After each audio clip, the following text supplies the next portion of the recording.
Magandang umaga po.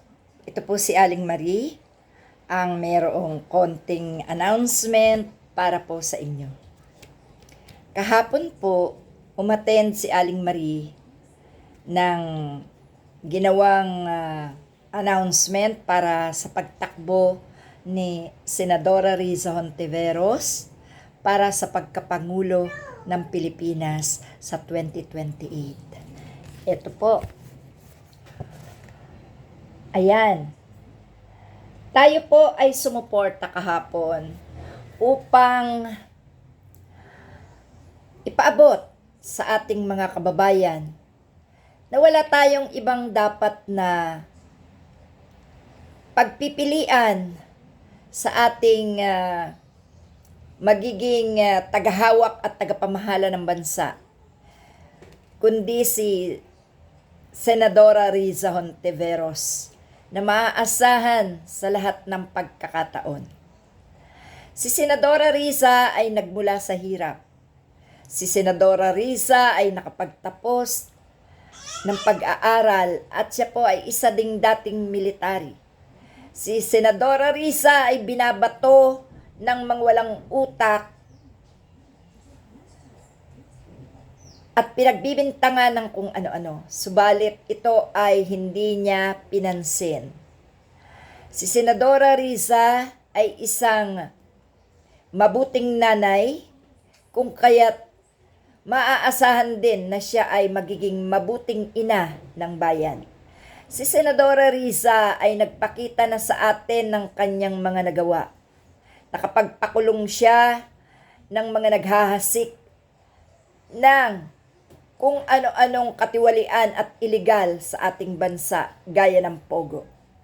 Si Senadora Riza ay nakapagpakulong ng isang kulto na walang ginawa kundi sirain ang karapatang pantao at wasakin ang pagkatao ng kapwa Pilipino. At yan ay si Kibuloy. Si Senadora Riza ay kakampi ng mga kababaihan, ng mga walang asawa, ng mga single parent. Siya po ay tunay na nakikipaglaban para sa kapakanan ng mga kababaihan. Kaya mga kapatid, hindi lang ito. Maraming ipinaglaban si Senadora Riza. Kung kaya't tayo po ay nananawagan ng suporta para sa kanya. Siya po ay suportado ng Magdalo. Suportado po siya ng malalaking grupo. Suportado po siya ng mga kababaihan. Suportado po siya kahit ng mga kalalakihan na nakita ang kanyang paninindigan at tapang. Tapang, paninindigan, prinsipyo, pagmamahal sa Diyos at pagmamahal sa kapwa Pilipino. Si Senador Riza na, sabi nga, mamimili ka pa ba o may pagpipilian ka pa ba? Si Senador Riza ang kailangan ng bayan. Senador Riza o Riza na!